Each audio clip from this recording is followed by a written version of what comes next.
Hello दोस्तों, तो कैसे हैं आप लोग। I hope you all are happy and doing well study. आज का जो अपना वीडियो है, इस वीडियो में हम देखने वाले हैं क्लास 10th का जो बुक है फर्स्ट फ्लाइट, उसमें से जो सेकंड पोएम है अ टाइगर इन द जू, जिसे लिखा था लेस्ली नॉरिस, इन्होंने इस पोएम को आज हम इस वीडियो में डिटेल में समझने वाले हैं। वीडियो को शुरू से अंत तक ज़रूर देखिए, इसकी वजह से आपके सब कंसेप्ट क्या हो जाएंगे तो क्लियर हो जाएगी। चलिए फिर बिना वक्त गवाए शुरू करेंगे अ टाइगर इन द जू, इस पोएम को डिटेल में समझने के लिए। अ टाइगर इन द जू, इस पोएम को हम देखेंगे 3 सेगमेंट में। पहला जो सेगमेंट रहेगा, इस पोएम की जो राइम स्कीम है मैं वो बताऊँगा। उसके बाद हम स्टांजा वाइज एक्सप्लेनेशन देखेंगे और लास्ट में हम देखेंगे इस ये जो पोएम है इसमें कौन से फिगर्स ऑफ स्पीच आए हैं, ये मैं आपको डिटेल में एक्सप्लेन करूंगा। तो ये 3 सेगमेंट में हम इससे पोएम को समझने वाले हैं। तो पोएम को शुरू करने से पहले बता दूं कि एक इंट्रोडक्टरी पैराग्राफ दिया है आपके इसके टेक्स्ट बुक में। अगर फर्स्ट फ्लाइट बुक आपके पास है तो आप उसे खोल कर देख सकते हैं। ये इंट्रोडक्टरी पैराग्राफ को मिल जाएगा, पोएम के ऊपर दिया हुआ है। तो क्या इन्फॉर्मेशन दी है वो सबसे पहले समझेंगे। This poem contrast a tiger in the जू with the tiger in its natural habitat. ये जो पोएम है ये क्या करती है, कंपैरिजन करती है, तुलना करने का काम इस पोएम के माध्यम से हो रहा है। कि कौन सी तुलना, अ टाइगर इन द जू, एक ऐसा टाइगर जो क्या है चिड़ियाघर में है, और एक ऐसा टाइगर की जो उसके नेचुरल हैबिटेट में। अब उसका नेचुरल हैबिटेट क्या है टाइगर का, तो वो है जहाँ पर वो रहता है, जैसे कि जंगल, फॉरेस्ट, ये क्या है तो नेचुरल हैबिटेट है टाइगर का। तो टाइगर एक जो जंगल में रहता है और टाइगर जो जू में चिड़ियाघर में रहता है, उनके बीच में कंपैरिजन इस पोएम में किया गया है। The poem moves from the zoo to the jungle. ये जो पोएम है ये किस तरह से मूव हो रही है, जू टू द जंगल, जू से जंगल की तरफ, चिड़ियाघर से जंगल की तरफ ये पोएम चली जाती है, इसका एक्सप्लेनेशन होता है। And back again to the zoo, और लास्ट में ये जो पोएम है वो फिर से जंगल से जू की ओर, इसका मतलब जंगल से फिर से वो चिड़ियाघर में आकर ख़त्म होती है। इस तरह से इसका मूवमेंट रहेगा इस पोएम का। Read the poem silently once, पूरी जो पोएम उसे साइलेंटली रीड करो। And see which stanzas speak about the tiger in the zoo and which one speak about the tiger in the jungle. और ये poem read करने के बाद आपको बताना है कि कौन से ऐसे स्टांजाज है जो बताते हैं कि टाइगर जो है वो जू में है, चिड़ियाघर में है, और कौन से ऐसे स्टांजाज है जो बताते हैं कि टाइगर जो है वो जंगल में है। समझ में आ गया आपको। तो ये इंट्रोडक्टरी पैराग्राफ है, और हमें ये भी क्लियर होता है यहाँ पे कि पोएम में क्या बताया गया है, तो कॉन्ट्रास्ट बताया गया है, डिफरेंस बताया गया है, तुलना की गई है एक टाइगर की वो जो टाइगर है वो जू में है और वही टाइगर जब उसके नेचुरल हैबिटेट में रहता है, तो उनके बीच में क्या फ़र्क है ये बताने का काम इस पोएम के माध्यम से पोएट कर रहा है। ओके, तो सबसे पहला जो सेगमेंट है अपना वो है rhyming scheme of the poem. Poem की राइमिंग स्कीम क्या है ये हमें सबसे पहले समझना होगा। तो राइमिंग स्कीम जो है टोटल 5 स्टांजाज है इस पोएम में, और हर एक जो स्टांजा है वो 4 लाइन का है। ओके, तो देखिए पहला जो स्टांजा है, तो इस पोएम ये जो पहला स्टांजा है इसकी राइमिंग स्कीम क्या है मैं सबसे पहले बता दूँ। तो देखिए जब कभी हमें राइमिंग स्कीम देखनी होती है तो हमें क्या करना होता है, तो स्टांजा में जो हर एक लाइन है उसकी जो लास्ट वर्ड है उन पर हमें फोकस करना होता है, अंडरलाइन वो वर्ड्स पर हमें फोकस करना पड़ेगा। सबसे पहली जो लाइन है वो है स्ट्राइप, ये लास्ट वर्ड है फर्स्ट लाइन का। तो स्ट्राइप जो है, स्ट्राइप को हम कहेंगे ए। ओके, अब ये किसी के साथ राइम कर रहा है क्या, केज, क्वाइट और रेज, नहीं, तो इसे हम ए कहेंगे। उसके बाद का वर्ड है केज, केज को हम कहेंगे बी। अब ये किसी के साथ राइम कर रहा है क्या, यस, ये राइम कर रहा है किसके साथ, रेज के साथ, तो रेज को भी हमें कहना पड़ेगा बी। उसके बाद का वर्ड है क्वाइट, जिसे हम कहेंगे सी। अभी ये क्वाइट जो है किसी के साथ राइम नहीं कर रहा है, इसका फर्स्ट स्टांजा जो है उसकी राइम स्कीम है A B C B. Okay, ये इसकी राइम स्कीम रहेगी फर्स्ट स्टांजा की। अभी बढ़ते हैं सेकंड स्टांजा की तरफ। सेकंड स्टांजा जो है फिर से हमें लास्ट वर्ड्स की तरफ देखना पड़ेगा। तो लास्ट स्टांजा में ये जो सेकंड स्टांजा है उसमें फर्स्ट लाइन जो है उसमें शैडो, उसे हम कहेंगे ए। शैडो राइम कर रहा है क्या, ग्रास, होल या फिर पास के साथ, नहीं, तो इसे हम ए कहेंगे। ग्रास को हम कहेंगे बी। ग्रास किसके साथ राइम कर रहा है, तो पास के साथ राइम कर रहा है, तो ये हो गया बी। होल राइम कर रहा है कि किसी वर्ड के साथ, डेफिनेटली नॉट, इसके लिए हम इसे कहेंगे सी। तो फिर सेकंड स्टांजा जो उसका राइम स्कीम आ रहा है ए बी सी बी, याद रखना इसे। थर्ड स्टांजा में हम देखेंगे कि जो लास्ट के वर्ड है उनकी तरफ हम देखेंगे। तो हाउसेस जो है वो, इसे हम कहेंगे ए, ये राइम कर रहा है कि किसी का साथ, तो ये किसी के साथ राइम नहीं कर रहा है। उसके बाद एच, एच को हम कहेंगे बी, ये राइम कर रहा है कि किसी के साथ, तो नहीं, ये भी राइम नहीं कर रहा है। तो उसके बाद एक क्लाउड्स, इसे हम कहेंगे सी, राइम कर रहा है क्या, नहीं, और लास्ट का जो है वो है विलेज, वो भी नहीं कर रहा है तो उसे कहेंगे हम डी। तो इसकी राइमिंग स्कीम बन रही है थर्ड स्टांजा की ABCD, ये होगी rhyming scheme of third stanza. अभी फोर्थ स्टांजा जो है उसमें फर्स्ट वर्ड है वो है cell, second line bars, third line cage and fourth line visitors. ये 4 वर्ड्स हमने देख लिए। सेल को हम कहेंगे ए, अभी किसी के साथ राइम कर रहा है क्या? नहीं। बार्स, इसे हम कहेंगे बी, बार्स कर रहा है कि किसी के साथ राइम, केज या विजिटर्स नहीं। तो उसके बाद का वर्ड है केज, केज को हम कहेंगे सी, केज कर रहा है कि विजिटर के साथ या फिर बार या सेल के साथ राइम नहीं कर रहा है तो उसे हम कहेंगे सी, और विजिटर्स को हम कहेंगे डी। तो इसका मतलब कि फोर्थ स्टांजा जो उसका राइमिंग स्कीम रहेगा ABCD। अभी आते हैं हम लास्ट स्टांजा की तरफ। लास्ट स्टांजा में हमें फिर से लास्ट वर्ड्स जो है हर एक लाइन के उसे हमें अंडरलाइन करके रखनी है। आइज है यहाँ पे, सॉरी, आइज और स्टार्स। तो फर्स्ट नाइट को हम कहेंगे ए, नाइट कार्स आइज और स्टार के साथ नहीं कर रहा है राइम। उसके बाद एक कार्स राइम कर रहा है किसके साथ? तो ये राइम कर रहा है किसके साथ? स्टार के साथ, तो इसे हम कहेंगे बी, और आइज को हम कहेंगे सी, और राइम स्कीम रहेगी इसकी ABCB। लास्ट स्टांजा जो है उसकी राइमिंग स्कीम है ABCB। तो इसका मतलब ये है कि ये जो सब स्टांजाज है उसकी राइमिंग स्कीम में आपको फिर से एक लास्ट इसमें बता देता हूँ, पर याद रखना है कि जब हम राइमिंग स्कीम निकालते हैं तो हमें लास्ट की जो वर्ड्स है हर एक लाइन के उन पर हमें फोकस करना होता है। तो ये पूरा डिटेल दिया है। स्टांजा 1 की राइमिंग स्कीम है ABCB, स्टांजा सेकंड की है ABCB, थर्ड स्टांजा की है ABCD, फोर्थ स्टांजा की है ABCD और फिफ्थ स्टांजा की है ABCB। ये रही राइमिंग स्कीम पूरे पोएम की। राइमिंग स्कीम समझने के बाद हम देखेंगे राइमिंग वर्ड्स कौन से आए इस पोएम में। तो राइमिंग वर्ड्स कौन से हैं? देखो, राइमिंग पेयर्स जिसे हम कह सकते हैं, केज, रेज, ये राइमिंग वर्ड्स है फर्स्ट स्टांजा में। सेकेंड स्टांजा में है ग्रास, पास, ये राइमिंग वर्ड्स आपको दिखाई देंगे, एक दूसरे से साथ राइम कर रहे हैं। उसके बाद जो थर्ड स्टांजा है उसमें कोई भी राइमिंग वर्ड्स नहीं है, फोर्थ स्टांजा में भी कोई राइमिंग वर्ड्स नहीं है, और साथ ही साथ जो लास्ट का स्टांजा है फिफ्थ, वहाँ पर आपको दिखाई देगा राइमिंग वर्ड्स कार्स, स्टार्स। तो ये आपको अच्छे से याद रखना होगा। ये सबसे पहले सेंट्रल आइडिया जो है इस पोएम की, ओके, इसे हम समझते हैं। पोएम की जो मध्यवर्ती कल्पना है या फिर सेंट्रल आइडिया है, थीम जिसे हम कहते हैं। क्वेश्चन आ सकता है कि what is the theme of a tiger in the जू, या फिर what is the central idea of poem a tiger in the जू, इस तरह से थीम या फिर सेंट्रल आइडिया। तो आप लिख सकते हैं इसमें कि in this poem a tiger in the zoo the poet tries to depict the poor condition of cage tiger. यहाँ पे ये जो पोएम है अ टाइगर इन द जू, इस पोएम में जो पोएट है वो हमें वर्णन कर रहा है किस चीज़ का, वो किस चीज़ को हमें बताने का प्रयास कर रहा है कि जो बुरी कंडीशन है, जो केज में टाइगर है, जो पिंजरे में जो टाइगर है, उसकी जो बुरी कंडीशन है, ये बताने के काम पोएट इस पोएम के माध्यम से कर रहा है। He contrast and compares the life of a cage tiger with a tiger living in his natural habitat that is jungle. यहाँ पे पोएट क्या कर रहा है? तो कंपैरिजन कर रहा है जो लाइफ है किसकी, जो पिंजरे में जो टाइगर है उसकी लाइफ, और ऐसा टाइगर जो नेचुरल हैबिटेट में उसका जो उसे क्या कह सकते हैं हम, प्राकृतिक आवास है जिसे हम जंगल कहते हैं, वहाँ पर किस तरह से वो रहता है और उसकी लाइफ कैसी है जब वो पिंजरे में रहता है। तो उसकी जो ये जो है इसका कंपैरिजन पोएट ने यहाँ पर किया है इस पोएम में। थ्रू द पोएम, इस पोएम के माध्यम से the poet tries to convey that wild animals should be allowed to live freely in their natural habitat.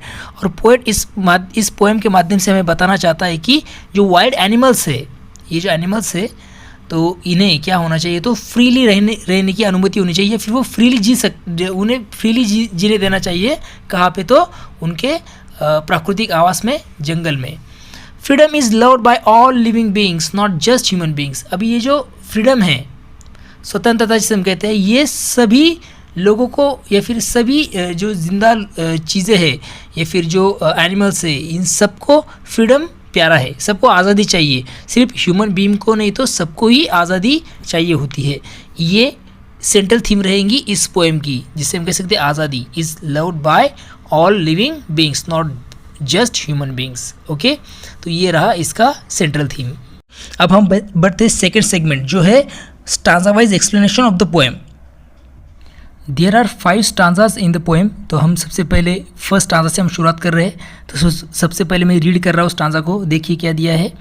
He stalks in his vivid stripes the few steps of his cage on pads of velvet quiet in his quiet rage. अभी यहाँ पे poet कहता है कि he stalk in his vivid stripe the few step of his cage. अभी stripe का मतलब होता है पट्टा। अभी आप पिक्चर में देख रहे हैं कि ये जो टाइगर है उसके शरीर पे जो पट्टे देखो येलो और ब्लैक कलर के, उसे कहा जाता है स्ट्राइप। ही स्टॉक का मतलब होता है मूव क्वाइटली एंड स्लोली, शांत और धीरे धीरे चलना। Okay, he stalk in his vivid stripe the few steps of his cage. ये जो टाइगर है जिसके शरीर पर क्या है तो ब्राइट, अभी विविड का मतलब होता है ब्राइट और क्लियर, उसके शरीर पे जो ब्राइट, इसका मतलब एक चमकदार और साफ ऐसे जो पट्टे हैं, और उसके साथ वो क्या हो रहा है तो उस केज में, केज का मतलब होता है पिंजरा। ओके, उस पिंजरे में वो क्या हो रहा है तो चल रहा है, मूव हो रहा है। ओके, ये जो केज है the few steps of his cage. अभी ये जो केज है वो कैसा है तो छोटा है, it is very small, because of that tiger can hardly take a few step along its length. तो इसकी वजह से टाइगर जो है कुछ ही कदम चल पा रहा है उसमें, क्योंकि वो जो पिंजरा है वो छोटा है, इसकी वजह से कुछ ही कदम वो वहाँ पे चल पा रहा है। ओके, यहाँ पे इसलिए पोएट ने कहा है कि he stalk in his vivid stripes the few step of his cage. वो जिस केज में वो है वहाँ पर वो बहुत ही कम कदम चल पा रहा है। अंडरस्टैंड। आगे की 2 लाइन क्या बताती है देखिए, on pads of velvet quiet in his quiet rage.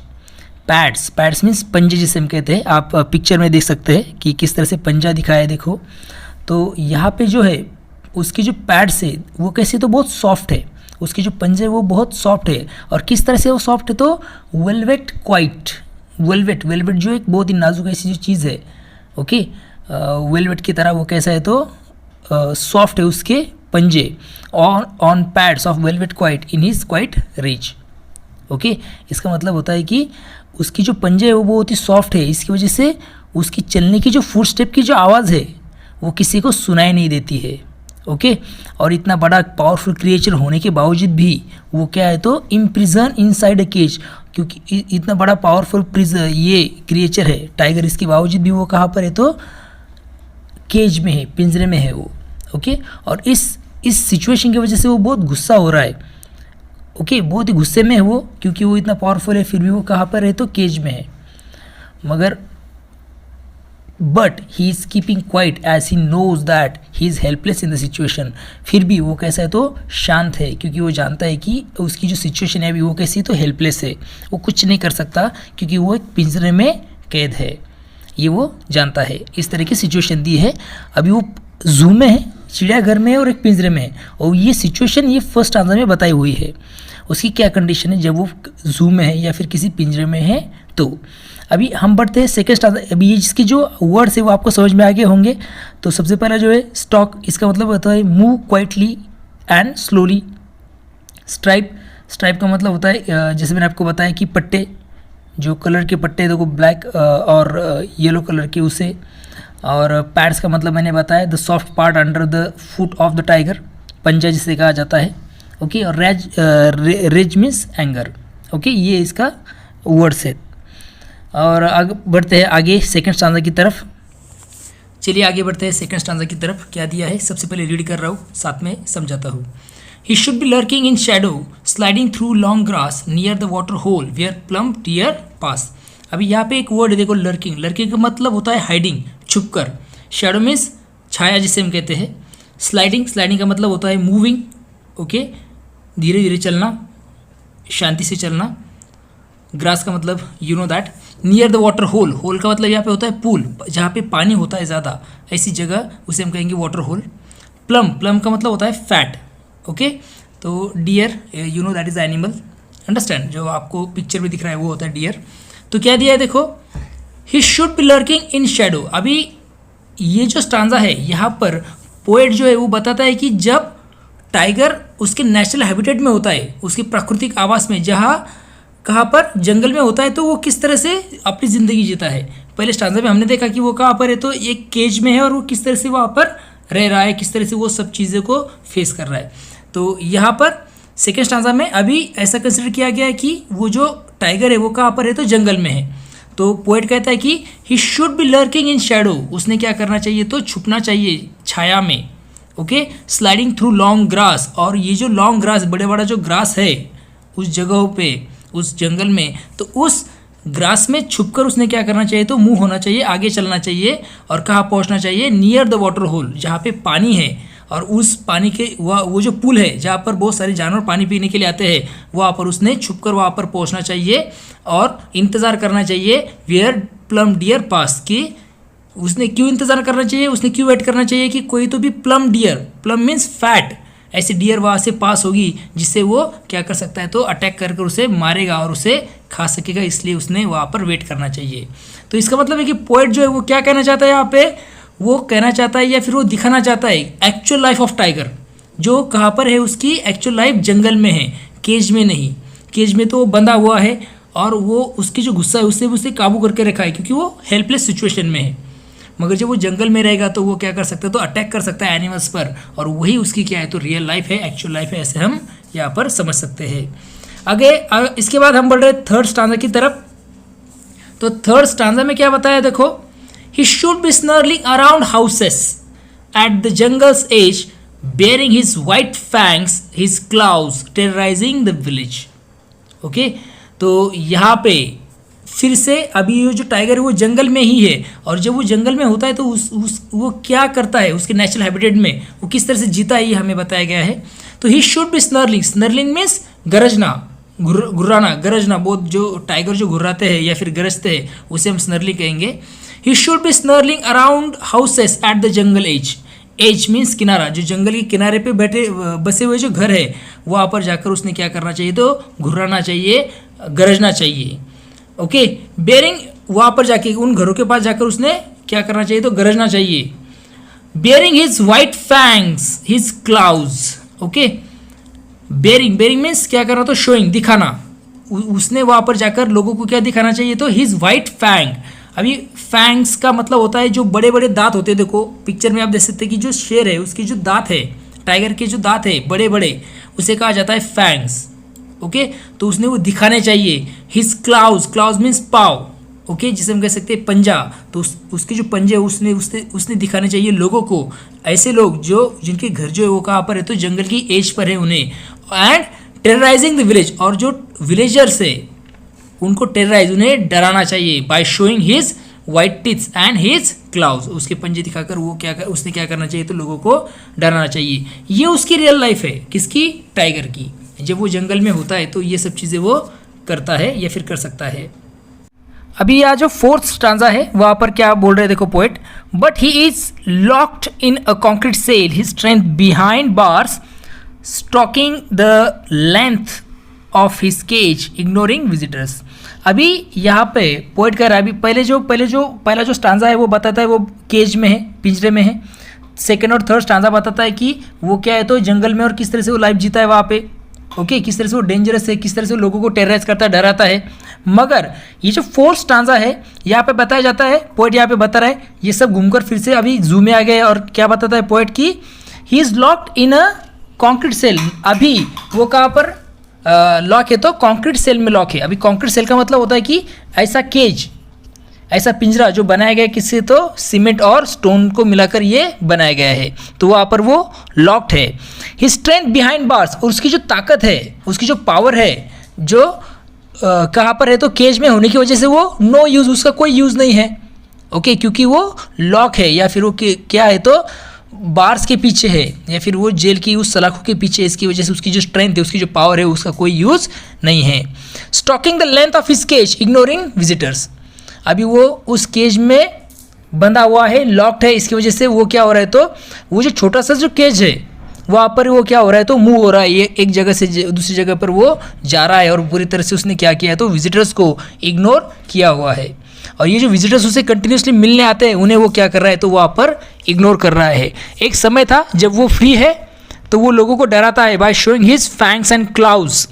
अभी ऐसी जगह है कि वो कहाँ पर बंधा हुआ है, कहाँ पर लॉक्ड है, वो तो केज में है, वो पिंजरे में है। विजिटर्स उसे देखने आते हैं मगर वो कुछ नहीं कर सकता, उसकी जो पावर है वो अभी वहाँ पर कोई यूज़ की नहीं है, वो लोगों को डरा भी नहीं सकता और कुछ भी नहीं कर सकता, उसकी पावर वो पूरी तरह से यूजलेस हो चुकी है वहाँ पर। इसलिए वो उसी केज में क्या हो रहा है, तो यहाँ से वहाँ स्लोली, शांति से, धीरे धीरे वो मूव हो रहा है, और विजिटर्स को उसने पूरी तरह से क्या किया है, तो इग्नोर किया है। ऐसा पोएट यहाँ पर बोल रहा है।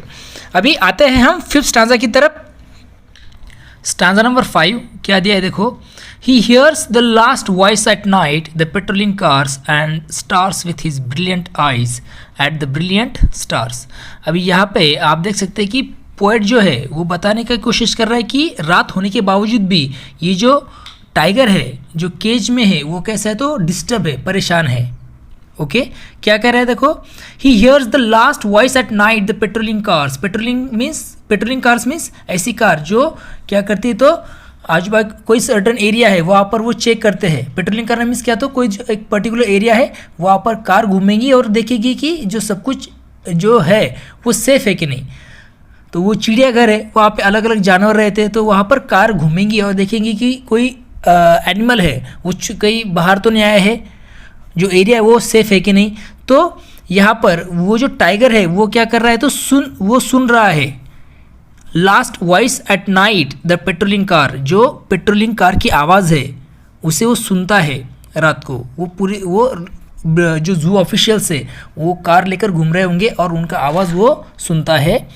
And stairs with his brilliant eyes at the brilliant stars, और उसकी जो ब्रिलियंट आइज है, उसकी जो चमकदार ऐसे आंखें हैं, इससे वो क्या कर रहा है, तो चमकदार ऐसे स्टार्स की तरफ वो देख रहा है, तारों की तरफ देख रहा है, और वो होप कर रहा है कि उसे भी क्या मिलना चाहिए, तो यहाँ से आज़ादी मिलनी चाहिए। जैसे कि तारे कैसे तो फ्री है, वो पूरी तरह से आज़ाद है, उस तरह से उसे भी क्या चाहिए, तो आज़ादी चाहिए उस केज से।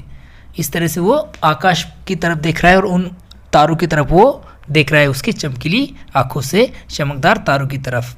तो इस तरह से यहाँ पे ये हमारी पोएम ख़त्म हो रही है। तो अब हम बढ़ रहे आगे का जो हमारा तीसरा सेगमेंट है, और वो क्या है, तो इस पोएम में कौन से फिगर्स ऑफ स्पीच आए हैं ये मैं आपको बताने वाला हूँ। तो सबसे पहले हमें दिख रहा है देखो फर्स्ट स्टांजा में कौन से फिगर्स ऑफ स्पीच आए हैं, तो देखो फर्स्ट लाइन दिख रही है आपको, ही स्टॉक्स, पहला stanza first line, he stalks in his vivid stripes. अभी यहाँ पे आप देख सकते हैं कि इस लाइन में आपको दिखाई देगा कौन सा फिगर ऑफ स्पीच है, तो पर्सोनिफिकेशन है। क्यों, क्योंकि यहाँ पे टाइगर के लिए प्रोनाउन ही का यूज़ किया गया है, जो प्रोनाउन है ही, इसे यूज़ किया गया है। अभी ही जो प्रोनाउन है वो हम जनरल यूज़ करते हैं ह्यूमन बीइंग के लिए, मेल ह्यूमन बीइंग के लिए हम उसे यूज़ करते हैं। और ये जो ही वर्ड है, ये जो प्रोनाउन है वो क्या कर रहा है, किसे रेफर कर रहा है, तो टाइगर को रेफर कर रहा है। इसका मतलब है कि टाइगर जो है नॉन ह्यूमन थिंग है और उसे ह्यूमन क्वालिटीज दी गई है बाय यूजिंग ही प्रोनाउन। तो ये यहाँ पर आपको दिखाई देगा पर्सोनिफिकेशन फिगर ऑफ स्पीच। समझ में आ गया। फर्स्ट लाइन में कौन सा फिगर ऑफ स्पीच है, तो पर्सोनिफिकेशन फिगर ऑफ स्पीच है। अभी पर्सोनिफिकेशन का मतलब क्या है, इसके लिए मैंने स्पेशल वीडियो बनाया है, वहाँ पर जाकर आप पर्सोनिफिकेशन समझ सकते हैं। फिर भी शॉर्ट में बताता हूँ कि कोई ह्यूमन क्वालिटीज़ अगर किसी नॉन ह्यूमन थिंग को दी जाए तो उसे क्या कहा जाएगा, तो पर्सोनिफिकेशन कहा जाएगा। तो यहाँ पर ही, ये जो प्रोनाउन है वो यूज़ किया गया है किसके लिए, तो टाइगर के लिए। टाइगर क्या है, तो नॉन ह्यूमन है, वो ह्यूमन नहीं है, तो इसकी वजह से ये एग्जाम्पल रहेगा किसका, तो पर्सोनिफिकेशन का। ओके, समझ में आ गया आपको। सेम लाइन है, he stalks in his vivid stripe, यहाँ पर आपको दिखाई देगा एलिट्रेशन भी, क्योंकि जो रिपीटेशन हुआ है इनिशियल कॉन्सोनेंट साउंड का, एस स्टॉक्स का एस और स्ट्राइप का एस, तो ये एग्जाम्पल रहेगा एलिट्रेशन का भी। ओके, उसके बाद हम आगे बढ़ते हैं। Third line, on pads of velvet quite, यहाँ पर आपको दिखा देगा मेटाफर, क्योंकि जो पैड्स है इसका मतलब ये जो सॉफ्ट पार्ट है टाइगर का, फुट के नीचे वाला, जिसे हम क्या कह सकते हैं, तो पॉज कह सकते हैं एक तरह का, तो इसे कंपेयर किया गया है वेलवेट क्वाइट के साथ। ओके, तो इसकी वजह से ये एग्जाम्पल आपको दिखाई देगा किसका, that is the example of metaphor.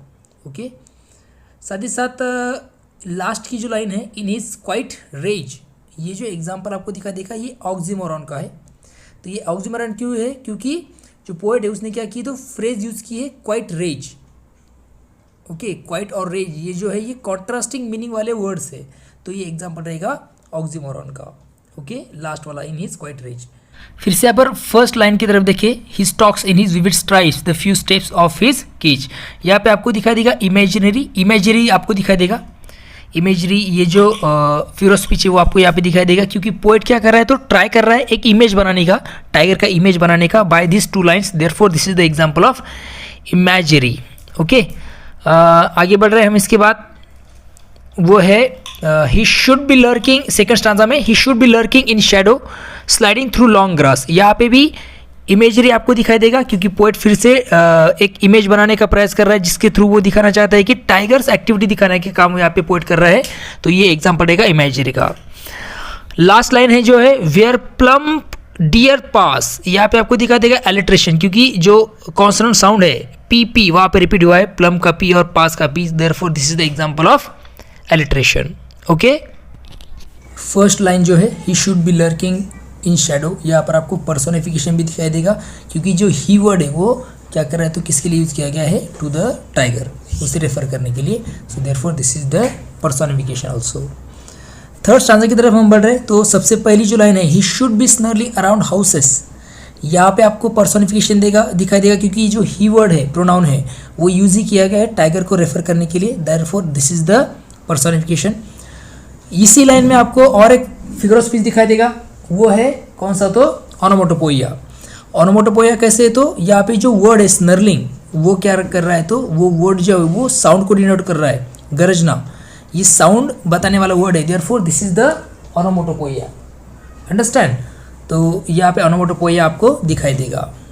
और उसके बाद की जो इसी लाइन में आपको और एक फिगर ऑफ स्पीच दिखाई देगा, वो है एसोनेंस, क्योंकि वोवेल साउंड्स का यूज़ किया गया है। शुड का ओ दिखाई दे रहा है आपको, अराउंड में भी ओ दिखाई दे रहा है वोवेल साउंड, और हाउसेस में भी आपको वोवेल साउंड ओ दिखाई दे रहा है, तो ये एग्जाम्पल रहेगा एसोनेंस का। ओके, थर्ड लाइन जो है वो है bearing his white fangs his clouds, यहाँ पे आपको दिखाई देगा कॉन्सोनेंस, क्योंकि यहाँ पे कॉन्सोनेंट साउंड आए हैं, जिससे हम कह सकते हैं हीज का एस जो साउंड आया है। ओके, कॉन्सोनेंट साउंड, फैंग्स में भी एस कॉन्सोनेंट साउंड आया है, हीज और क्लाउड्स, तो ये एग्जाम्पल रहेगा किसका, तो कॉन्सोनेंस का। अंडरस्टैंड, तो इस तरह से आपको ये सब फिगर्स ऑफ स्पीच दिखाई देंगे स्टांजा नंबर 3 में। अभी हम बढ़ते हैं स्टांजा नंबर 4 के पास। स्टांजा नंबर 4 में सबसे पहला आपको फिगर ऑफ स्पीच दिखाई देगा, वो फर्स्ट लाइन में है, वो है पर्सोनिफिकेशन। ही, ये जो प्रोनाउन है वो रेफर करता है टाइगर को, therefore this is the example of personification. इसी लाइन में आपको दिखाई देगा दूसरा फिगर ऑफ स्पीच, वो है कॉन्क्रीट सेल, सी जो साउंड है, इनिशियल कॉन्सोनेंट साउंड वहाँ पे रिपीट हुआ है, so therefore this is the example of alliteration.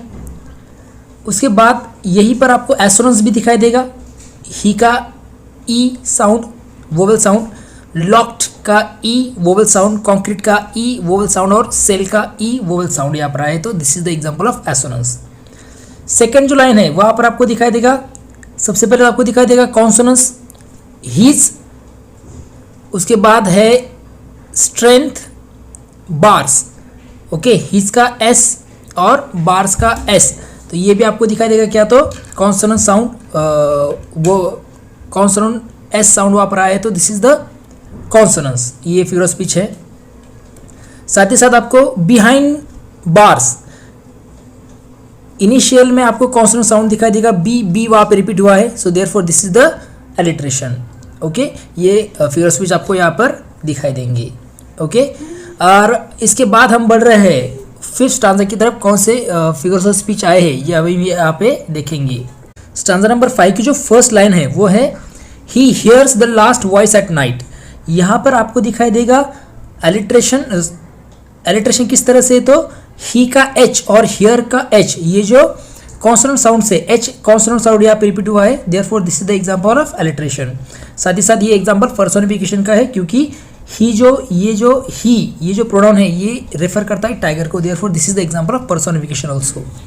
Okay, तो ये एक ही सबसे महत्वपूर्ण ऐसा आपको ये दो ही आपको फिगर्स ऑफ स्पीच यहाँ पर दिखाई देंगे स्टांजा नंबर 5 में।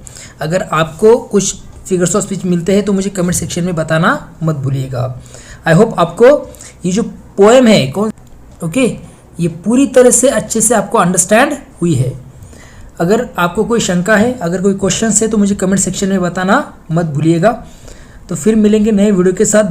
चैनल को लाइक, शेयर और सब्सक्राइब जरूर कीजिएगा। तब तक के लिए thank you and take care.